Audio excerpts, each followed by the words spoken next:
Let's talk about Luke Combs' guitar tone. Now, I'm writing this script the day after the 2022 CMA Awards, where he came off of winning Entertainer of the Year, Best Album of the Year, and was nominated for Male Vocalist of the Year. He was pretty busy last night, and we're gonna be pretty busy today, so let's dive into it. Oh, and I should mention that we're talking about Luke Combs' bandmates' guitar tones in this video. Luke Combs himself plays an acoustic guitar. We're talking about electric guitar tones here. Luke Combs has this really rockin' country sound that's been really popular lately, and thank God I'm so over that bro country thing, and this more like Aerosmith, classic 70s driven tones are like country boy rocker's dream to me. And to get those rockin' country tones, we're gonna use a Marshall 1959 Super Lead. I recently made a video talking about the only 3 amps you really need to get a good country sound, going all the way back to the 50s to today.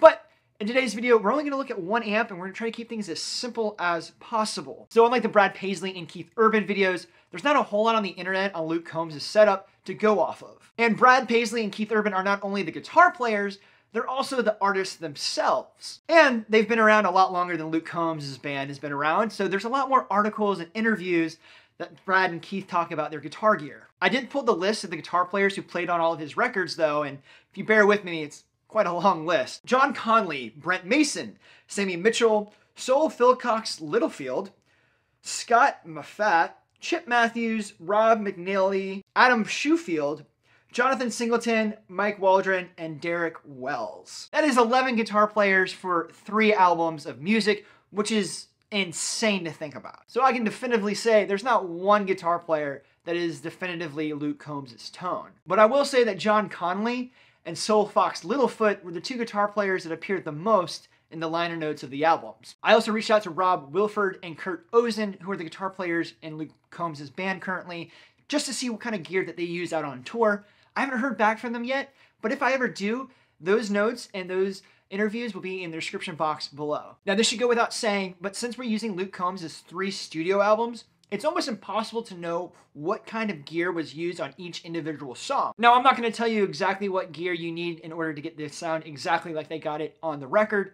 These are more of suggestions of how you can get the tone at home with gear that most people probably have, and it's easy to find at something like your local guitar store. Now, there have been countless forums, articles, videos, and other kinds of comment battles about whether tone is in the hands or not, and that gear matters very little. But I still have yet to find an ability to gent on a clean Fender Twin with a Telecaster, or play blazing fast, clean chicken pickin' runs on a dual rectifier with humbuckers. So looking at the song Cold As You, which is one of my favorite Luke Combs songs, it is rockin', it is earthy, it is gritty. I used the Marshall, and I was trying to nail it in a mix. I downloaded some karaoke music on this cool website where you can get stems.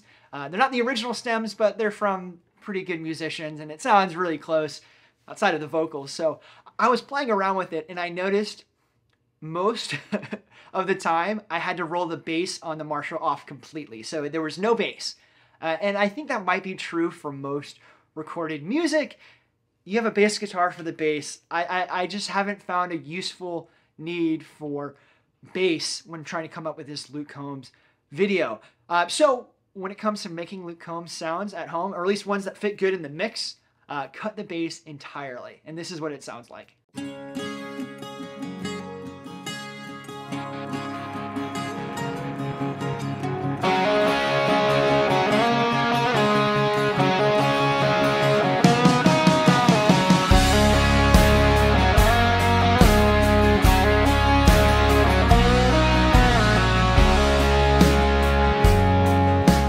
Now that is the lead intro guitar tone, and I use a little bit of a delay. I set it about 250 milliseconds, and it's a digital mono delay, something like a Boss DD7 or whatever delay you have. You probably have a delay pedal, but if you don't, I mean, I'm using the Axe effect, so it's, you know, it's the digital mono delay pedal in the Axe effect. So any kind of delay pedal that you can set at about 250 milliseconds of delay, and I have the feedback about 10%.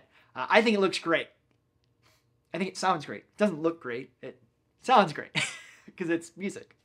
And another thing to put on there, I did add some reverb. Honestly, like, reverb it's If you're in a really echoey room, you're gonna have your own room reverb. I have medium room reverb built into the Axe effects, and if you have something like a Strymon or a Radium or I don't know, all those other cool modern overpriced delay pedals and reverb pedals, you can definitely dial in whatever kind of reverb you want. I think you can keep it simple, keep it with a little reverb on the amp, or if your Marshall style amp doesn't have one, you can get a simple reverb pedal. Now for something like Beer Never Broke My Heart, you're going to want to drop down to drop D, and then you're probably going to want to take off the delay in the reverb. It's rockin', it's punchy, it's throaty. I just have it just the Marshall and maybe a little reverb if you need it. Sounds like this.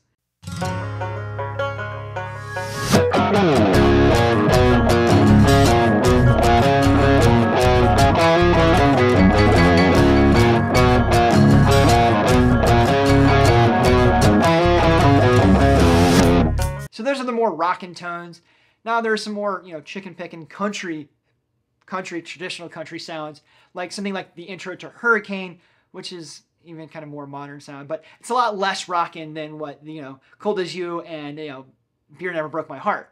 And what I do here is you can use a Telecaster if you have a Telecaster, but if you only have one guitar, split the coils, tap the coils, whatever, use the same amp. I mean, if you need to dial back the treble a little bit, I still don't like the bass on this. Just dial back the treble just a little bit, just to taste, and you get something like the intro riff to Hurricane. Sounds like this.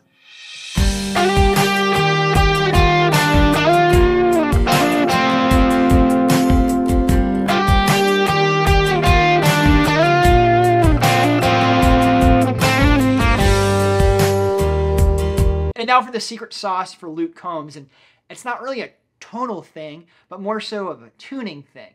And quite frankly, a lot of modern male country artists actually have their guitars and their band play and drop E standard tuning instead of E standard tuning because their voices are a little bit deeper and they want to sound a little bit more rockin', a little bit more, I don't know. I mean, 80s is definitely making a prominence back in country music. You can hear it through a lot of, different songs that are either referencing like Paradise City or Guns N' Roses or sounds of the 80s. And what was really popular in the 80s was E-flat tuning. Jimi Hendrix used it. It wasn't in the 80s, but everybody was inspired by Jimi Hendrix. Stevie Ray Vaughan, who was in the 80s, used it. Guns N' Roses. I mean, like a ton of people use E-flat tuning. And that's no different on Luke Combs and someone like Jason Aldean as well. Now, if you're like me and you don't have a whole lot of guitars and you don't want to constantly tune guitars from E standard to E-flat to drop D to drop D flat, so on and so forth, that are very prominent in Luke Combs songs, you're going to either one, need to leave a guitar permanently in an alternate tuning, or like me, you get this bad boy. This is the Digitech drop pedal, and it is an absolute game changer for those of you who want to go from E to E flat instantly. I first saw this pedal back in like Guitar World when I was like 18 or whatever. But when I really realized how cool and useful it was during the Brothers Osborne rig rundown. John Osborne basically said, yeah, we play E-flat songs and sometimes play in standard tuning. I just use this and I hear E-flat. The amp's loud enough or I have headphones on. You can't hear the guitar, which is in standard tuning or drop D tuning. And this just takes it down either one semitone all the way down to an octave, which is amazing. Just by knob and flip of the switch. And then this little dip switch right here, you can make it momentary, which means it only does the drop tuning when you're holding it down, or you can make it permanent, so once it's on, it's in whatever drop tuning you're in. I think it's an absolute game changer. I usually play with headphones on or an amp cranked, so I never hear the guitar in standard tuning. So when I play, it sounds like it's an E-flat. Really cool pedal. Highly recommend it. If you're going to be playing modern country, mixed with some like old school like standard country, you're going to need this pedal because you're not going to want to change guitars every song that you need to go for E flat or E. Just tap a button and there you go. So for gear, I'd recommend a PRS S2 Standard 24. You can go with cheaper options, or you can use whatever you might have that's similar. Something with humbuckers, something that has a good coil split, coil tap if you really only want one guitar. Or you can have a humbucker style guitar and a Telecaster, right? That's kind of the recipe for modern country music. For amps, I would highly recommend a Marshall 1959 Super Lead or whatever Marshall style you might have. Maybe you have a twin and you have a Marshall and a box pedal. That works too. Delay, keep it simple. Digital modern delay. That's nothing fancy, nothing too overly the top. It works. And then reverb, if your amp has reverb built in, perfect. You don't need it anymore. Or, you can get a cheap reverb pedal. All those links will be in the description box below. Oh, and I completely forgot something. It is the flanger sound. We didn't talk about the flanger sound. Now, if you listen to the beginning and throughout kind of the song Cold As You hear this flanger going bop, bop, bop, bop, bop, bop. It sounds like this. And it's really cool, and I had a really hard time replicating that on the Axe FX, at least the Axe FX 2.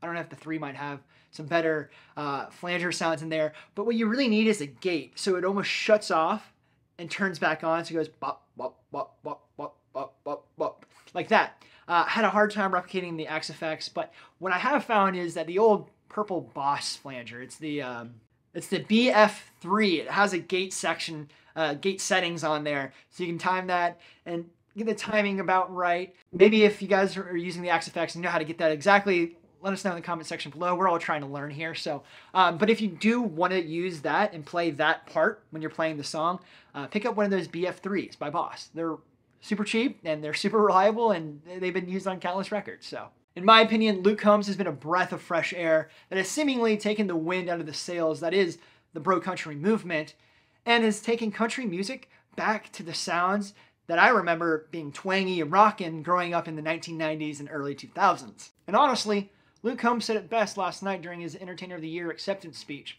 Country music today has sounded a lot more country than it has in a long time.